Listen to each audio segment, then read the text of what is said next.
I'd like to say a little bit about what brought me to this topic of wanting, which in many ways it surprises me that I find myself teaching a course called The Art of Wanting. But I want to kind of share a little bit about the journey toward that because I think it will speak to something that many of us will recognize.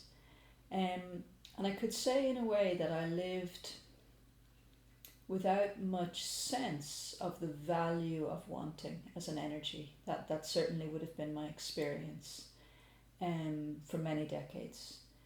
And I had a slightly kind of unconsciously superior attitude to people who could freely express their desires. I guess you could say they were in the shadow for me, or I was projecting my shadow. And I was researching something else, a topic I was more identified with, when I bumped into this idea from this woman, MJ Ryan, where she says there are three kinds of energy operating in our experience: doing energy, receptive energy, and magnetic energy. I go into this later in the course.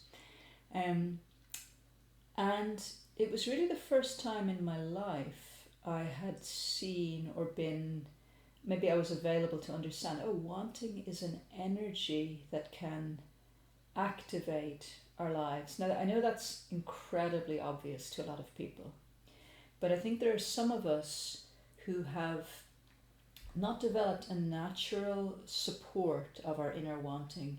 So it sort of isn't on stream in our lives as an ally. And we may experience wanting more as like an inconvenience, or many of us have an association with wanting as failure. And when we have that association of things I want, I never get, these kind of background mantras are, there's no point in wanting that because it's unlikely to happen. So this kind of link or fusion between desire and the likelihood of failure is functioning in many of us and kind of numbing or alienating us when it comes to connecting with desire. So as I kind of began to explore this, the territory just opened and enriched, and I began to see that we're sort of negotiating our relationship to wanting really throughout our lives, and we have been all our lives. And I felt very curious to sort of, I guess, engage that territory. And as I engaged it, it seemed to touch on all of life in a really vivid, really beautiful way. And when I've done workshops on, which I did last year, on the art of wanting, I was really moved by this blend of, let's say, it seemed to bring people in touch with their desire and with their wounds, with their transcendence and their pain, disappointment, longing.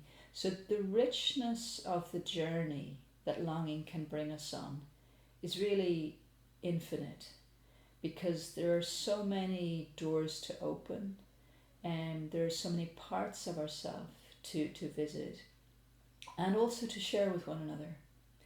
So for me, it's become one of the most sort of fertile territories of inquiry, of exploration, of wondering. And that's what I want to invite you into, is a sort of a journey of, in a way you could say, self-discovery, but that's not in a narcissistic sense. It's more like, how can we learn to tune in with our own desires and live in relation to our desires in a mature, passionate, flexible, engaged way. And in a sense, bring our passions then and our creativity into life with fullness and with sort of respect for our own uniqueness. And how does life feel when we are living nearer to an intimacy with our own wanting? And that really is like nearer to an intimacy with disappointment, nearer to an intimacy with hope, with intention. So it really offers us a channel, in a way, to deepen, to enrich, to expand our contact with ourselves, our understanding of ourselves, and our sense of life itself and what we're all doing here. So that's the spirit in which we're going to explore this topic.